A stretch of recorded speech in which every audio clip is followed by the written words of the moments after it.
Caros telespectadores da Ângelos TV, uma saudação muito particular neste tempo em que a Igreja nos convida a rezar pela unidade dos cristãos. É este um tema central e que deve ocupar também muitas das nossas preocupações, porque que os cristãos estejam desunidos como de facto estão e como foi acontecendo ao longo da história, é algo que nos deve perturbar interiormente. Jesus pediu na última ceia ao Pai, naquilo que chamamos o seu testamento, pediu a unidade e a comunhão dos seus discípulos. Pai, que todos sejam um, como eu e tu somos uma coisa só. A verdade é que a Igreja, ao longo dos tempos, ao longo da sua história, por este motivo, por aquele, fomos encontrando razões para a desunião, para a discórdia. E a verdade é que 20 séculos de história do cristianismo são também 20 séculos de divisões, 20 séculos de atropelos à unidade e à comunhão. Mas é verdade que a unidade não se pode fazer a qualquer preço. Não podemos, digamos assim, diluir a palavra de Deus. Não podemos ser infiéis ao Senhor. Mas a verdade, porém, e é este princípio que nos deve nortear, Jesus quer a nossa unidade e a nossa comunhão. E esta vontade de Jesus há de ser mais forte do que as nossas razões de estarmos desunidos ao longo da história. Por isso que o tema da unidade seja um tema que nos apaixona, seja uma grande razão que nos convoca para a oração. Podemos cada um dizer por si, mas o que é que eu posso fazer? Nós vivemos num país onde se calhar o drama da divisão não se faz notar tanto, porque somos de maioria católica, mas há muitos países onde os católicos são só metade, ou menos de metade, ou um pouco mais de metade, e têm de conviver com outras realidades de outros cristãos, seja da reforma luterana, da reforma anglicana, das igrejas bizantinas ou ortodoxas. Muitas vezes vive-se em contextos onde a divisão se faz sentir muito mais. Nós podemos perguntar o que é que eu posso fazer? A oração. A oração é certamente o caminho mais forte para nos tornar unidos no essencial e nos fazer aproximar uns dos outros. Por isso que neste tempo, nesta semana, sintamos este apelo da Igreja a rezarmos pela unidade dos cristãos e inscrevermos no nosso coração, diria como jovem, com um estilete aguçado, um estilete de ouro. Pai, que todos sejam um, como eu e tu somos um só, isto é, deixarmos ecoar no nosso coração a vontade de Jesus para que ela seja mais forte do que os nossos argumentos para a desunião. Estamos recordados, e agora mergulhando no sentido maior do tema do nosso programa, o Evangelho do próximo domingo, estamos recordados, dizia, que nos domingos passados começámos a ler o Evangelho de São Marcos, nos 2 domingos passados, para ser mais preciso. E o primeiro tema do Evangelho de Marcos, como vimos, é o tema do chamamento dos discípulos. Dissemos já que o Evangelho de Marcos não tem o relato da infância, aquela narrativa do nascimento de Jesus, os diversos momentos que associamos ao Natal, não aparecem descritos no Evangelho de Marcos. Também já dissemos porque é o texto mais antigo, ainda é o menos desenvolvido de todos. E o Evangelho de Marcos começa, depois de uma referência a São João Batista, a primeira página do Evangelho de Marcos é precisamente o chamamento de Jesus aos discípulos. Jesus passa e vai chamando. E é muito interessante este aspecto, desde logo, pensarmos que o primeiro gesto de Jesus, a primeira coisa que ele faz é chamar discípulos. Porque Jesus não vem para ser um professor de universidade que vai ensinar grandes ideias, grandes lições de filosofia, grandes argumentos, uma sabedoria, digamos, muito profunda. Jesus não vem para isso, não vem para ser um mestre à semelhança dos mestres humanos. Jesus vem para isto, para constituir uma comunidade de vida, para insuflar àqueles que são seus discípulos um estilo novo de vida, sobretudo em relação a duas coisas fundamentais, que é a relação com Deus e a relação com os irmãos. A partir de Jesus, a partir da sua passagem entre nós, a relação com Deus, a relação com o Pai e a relação com os irmãos não mais podem ser a mesma de antes. E por isso Jesus, de algum modo, vem nos ensinar àqueles que chama, vem nos ensinar uma relação nova com o Pai, porque Ele mesmo a teve. E nos ensina Quando nos ensinou a rezar, ensinou-nos o Pai Nosso. E quando teve que dizer que alguma coisa era nova, ensinou-nos o mandamento novo do amor. E é precisamente esta, digamos, as traves mestras daquilo que Jesus vai fazer com esta comunidade de discípulos, que chama não unicamente para constituírem um grupo, mas chama para ser o fermento e a semente do reino de Deus que ao longo dos tempos se vai manifestar. Por isso Marcos descreve com pormenor esses momentos do chamamento que aparecem logo no primeiro capítulo. E depois deste primeiro capítulo, a primeira página, diríamos assim, do Evangelho de Marcos, aparece-nos aquela que podíamos chamar a segunda página. A segunda página é o Evangelho do próximo domingo. Jesus, depois de se encontrar com os discípulos, depois de os discípulos se terem reunido em sua casa e de terem chamado o Pedro, depois destes primeiros momentos, diria assim, passados na intimidade, no conhecimento pessoal, no encontro pessoal com Jesus, que fez surgir o fascínio, fez surgir o entusiasmo e o encanto com os primeiros discípulos. Agora, Jesus, porque não era um ermita de montanha, não era alguém remetido para o fundo de uma caverna. Ele veio para anunciar o Evangelho a toda a gente. E por isso mesmo, esta segunda página do Evangelho de Marcos, diria, ainda no primeiro capítulo, é a apresentação de Jesus à sua comunidade. À sua comunidade que é Cafarnaum. Jesus tinha escolhido viver em Cafarnaum. Jesus veio viver para Cafarnaum. E refere o Evangelho de Marcos que logo no sábado seguinte, presumimos o primeiro sábado que Jesus lá passou, depois de chamar já os discípulos, Jesus vai precisamente à sinagoga de Cafarnaum. E certamente o que ele tem para dizer vai inquietar, vai gerar reações, vai provocar atitudes novas que nós vamos escutar. Portanto, vamos escutar o Evangelho do próximo domingo, que é o Evangelho, ainda, portanto, dentro do primeiro capítulo de São Marcos, e que nos narra esse primeiro momento de apresentação de Jesus. Não agora já só aos discípulos, mas a toda a comunidade que se reunia em Cafarnaum, em dia de sábado, e onde os judeus, por natureza, se reúnem. Jesus foi também. Aí começou a ensinar. Vamos ver o que aconteceu nesse primeiro momento de apresentação de Jesus a toda a comunidade crente. Evangelho de Nosso Senhor Jesus Cristo segundo São Marcos. Jesus chegou a Cafarnaum e, quando no sábado seguinte entrou na sinagoga e começou a ensinar, todos se maravilhavam com a sua doutrina, porque os ensinava com autoridade e não como os escribas. Encontrava-se na sinagoga um homem com um espírito impuro que começou a gritar: Que tens tu a ver conosco, Jesus Nazareno? Vieste para nos perder? Sei quem tu és, o Santo de Deus. Jesus repreendeu-o dizendo: Cala-te e sai desse homem. O espírito impuro, agitando-o violentamente, soltou um forte grito e saiu dele. Ficaram todos tão admirados que perguntavam uns aos outros: Que vem a ser isto? Uma nova doutrina com tal autoridade que até manda nos espíritos impuros e eles obedecem-lhe? E logo a fama de Jesus se divulgou por toda a parte, em toda a região da Galileia. Não por acaso São João, no quarto Evangelho, chama a Jesus o Verbo. Jesus é a palavra encarnada, a palavra que veio até nós para exprimir a vontade de salvação. E por isso mesmo é importante pararmos um pouco para pensar o que é que significa. Jesus é a palavra.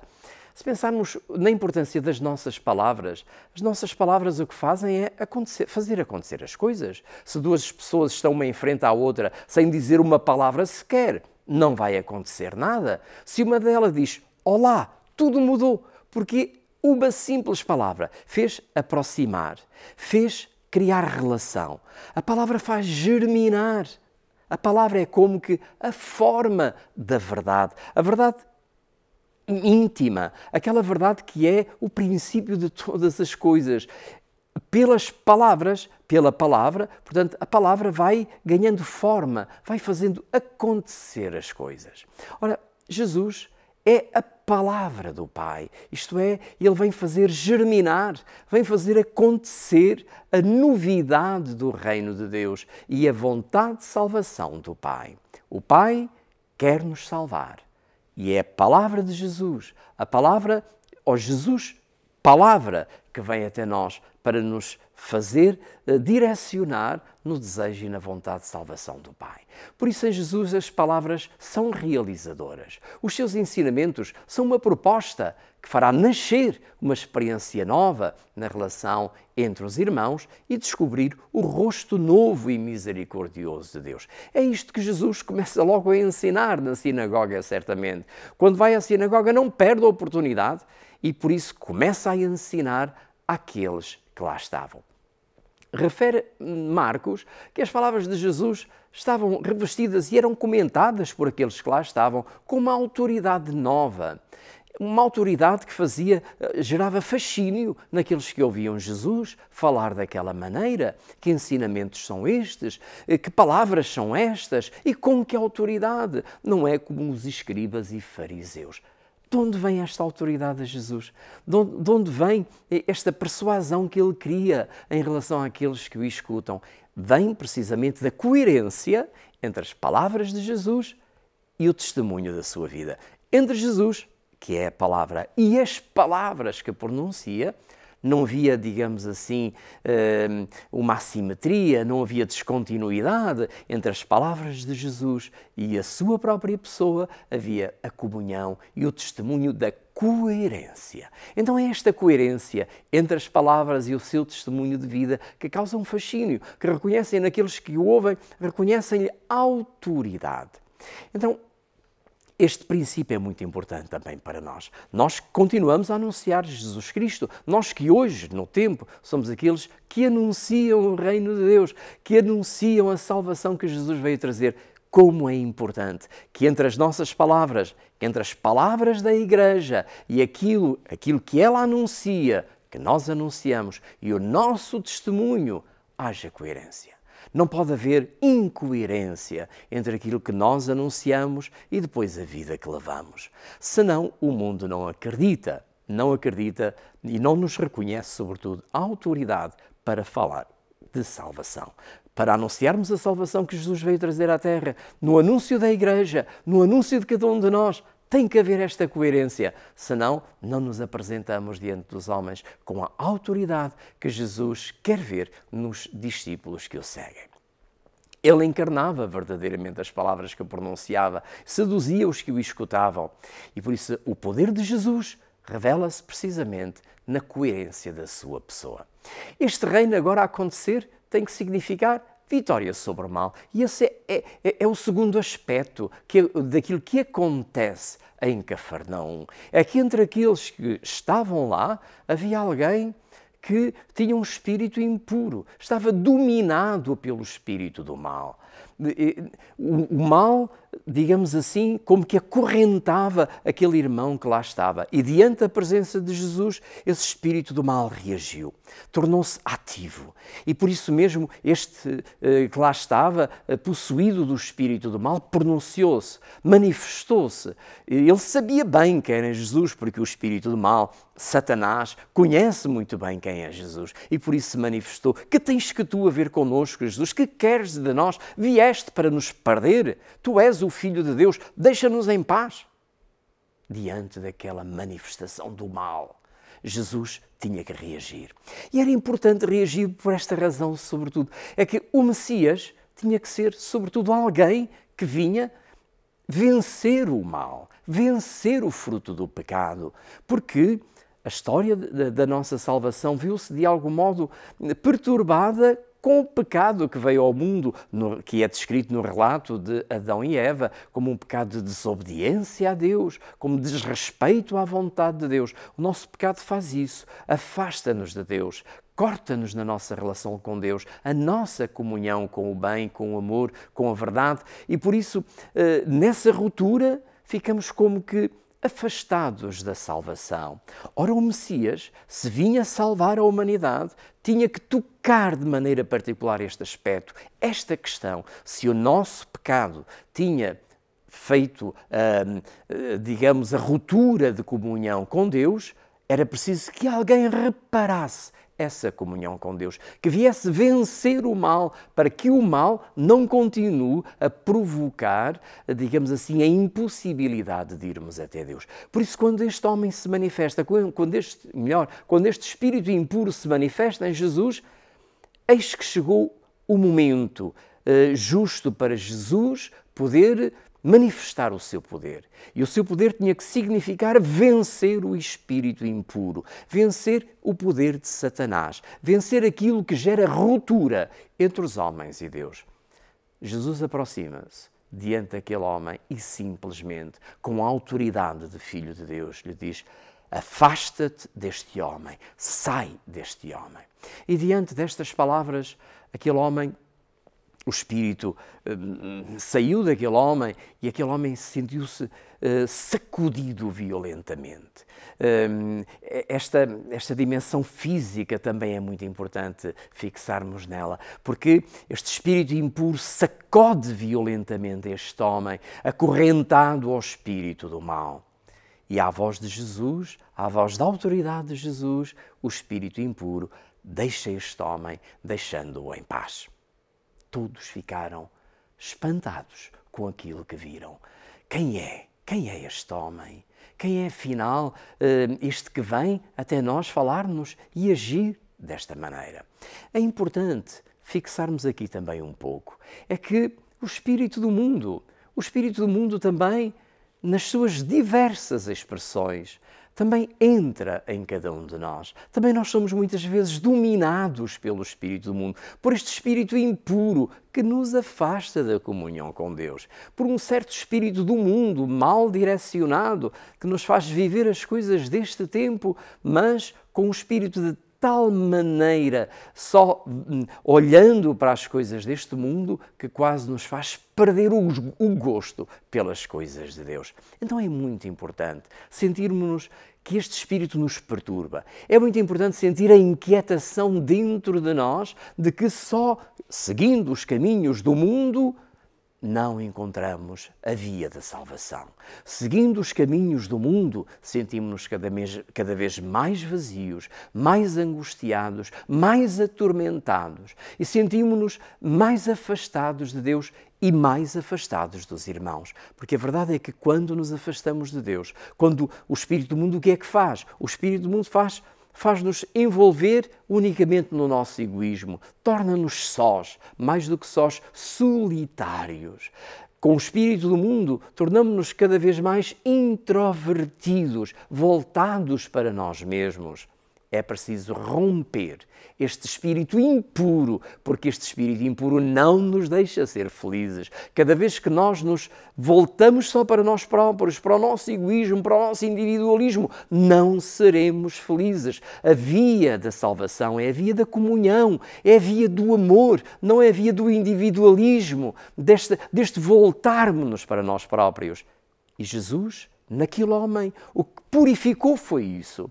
Enquanto que o demónio acorrentava aquele homem no seu individualismo, na impossibilidade de comunhão com os outros e com Deus, Jesus veio exercer a sua autoridade. Afasta-te deste homem, sai deste homem, liberta-o.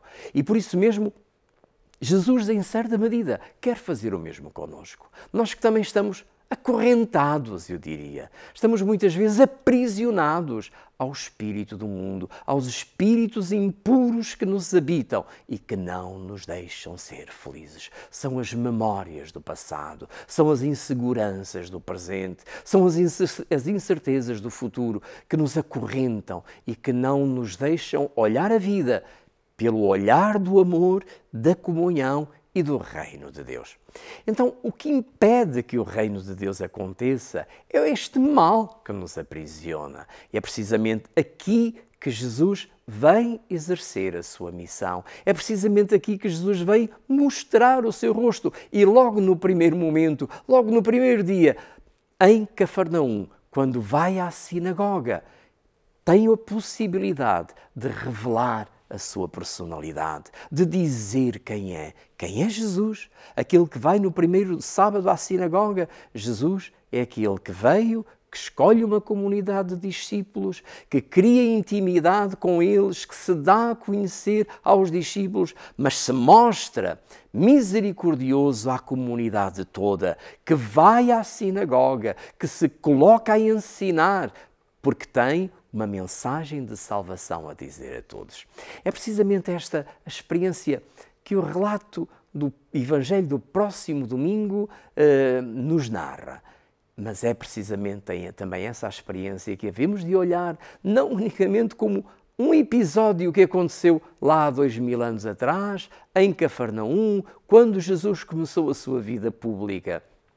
Não podemos ficar a olhar para as palavras de Jesus como se elas fossem uma lição de história, falando de coisas que aconteceram há 2000 anos atrás. Não, irmãos, somos nós, esta pessoa acorrentada por muitos espíritos impuros. Somos nós esta pessoa atormentada porque não somos felizes cada vez que não estabelecemos com os irmãos esta corrente de amor, esta civilização do amor que é importante que aconteça e que o mundo está empenhado, porque o mundo é também a expressão do poder do mal, porque o mal habita também este mundo, não habita só o mal, mas também habita o mal este mundo. E por isso este mal acorrenta-nos e impede-nos de muitas vezes sermos felizes e de caminharmos no caminho do amor. Jesus vem até nós, entra no nosso espaço para nos ensinar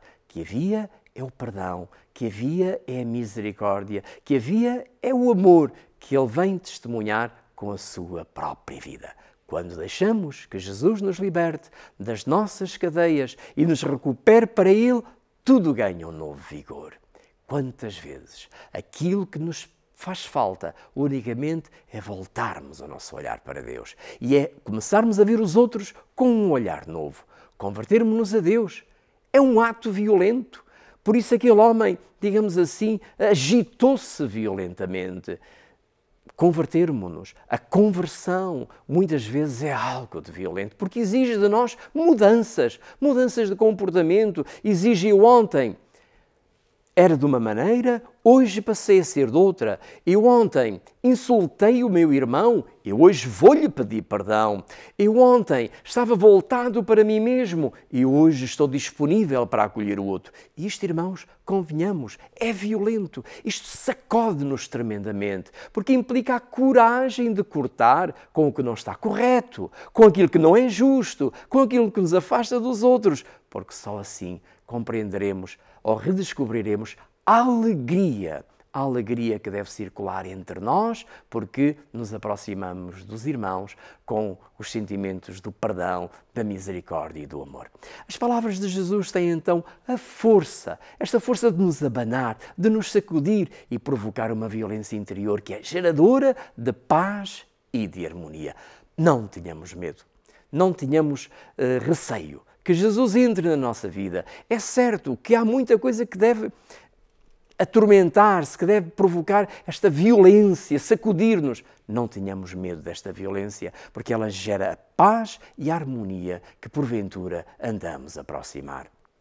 Jesus, então, entra no nosso espaço, anuncia o seu reino, vence o mal, liberta-nos das amarras antigas. Eis a missão de Jesus, aquele que se apresenta em Cafarnaum e se põe a ensinar aos seus contemporâneos. Numa palavra, diríamos que Jesus, ao instaurar o reino de Deus, ao vir-nos novamente ensinar os caminhos da comunhão, do amor, desta comunidade nova que Ele quer fazer nascer, está-nos a devolver a dignidade de sermos pessoas. Porque ser pessoa significa sermos pessoas em relação com os outros e recupera-nos segundo o espírito do seu amor. Quantas vezes nos sentimos espezinhados, sentimos que sobre a nossa cabeça há um peso enorme que não nos deixa ser livres, que não nos deixa ser felizes. Jesus vem-nos devolver a dignidade de sermos pessoas iluminadas entusiasmadas com um projeto de salvação. Em poucas palavras, Marcos narra o essencial nesta primeira página, neste primeiro capítulo, que ainda continuaremos a ler. Desde já dizemos o Evangelho do outro domingo a seguir, também continua ainda a ser o primeiro capítulo do Evangelho de Marcos. Narra-nos, desde logo no primeiro momento, o essencial da sua missão. Ele vem para nos purificar, para nos libertar do pecado e da escravidão, para fazer de nós criaturas livres segundo o dinamismo do seu amor. Jesus chamou outrora os apóstolos para esta vida nova e eles seguiram-nos. Hoje continua a chamar-nos a nós. Hoje é a nossa vez. É a nós hoje que Jesus passa e chama. Tenhamos a coragem de o seguir também. Tenhamos a coragem da coerência do testemunho da nossa vida. Deixemos-nos envolver pelo Espírito do homem novo, purificado, para que assim possamos sentir a alegria dos filhos de Deus. Porque o mundo precisa de gente assim. Precisa de profetas com esta estirpe, profetas do reino de Deus, que vencem o mal pela autoridade e a coerência do seu testemunho. Há muito espírito impuro a purificar em nós, à nossa volta, no mundo em que nos encontramos. E fazem falta muitos profetas que apontem o caminho da salvação. Vamos todos ser profetas assim. Aceita o desafio de Jesus a ser profeta desta maneira e certamente aí encontraremos a alegria do que significa ser cristão, do que significa ter uma missão a cumprir neste mundo, como Jesus que veio cumprir a sua. Ficamos unidos neste propósito de sermos profetas do mundo novo e certamente o Senhor nos fará revelar tantas situações onde esta palavra se aplica concretamente. Até para a semana, se Deus quiser.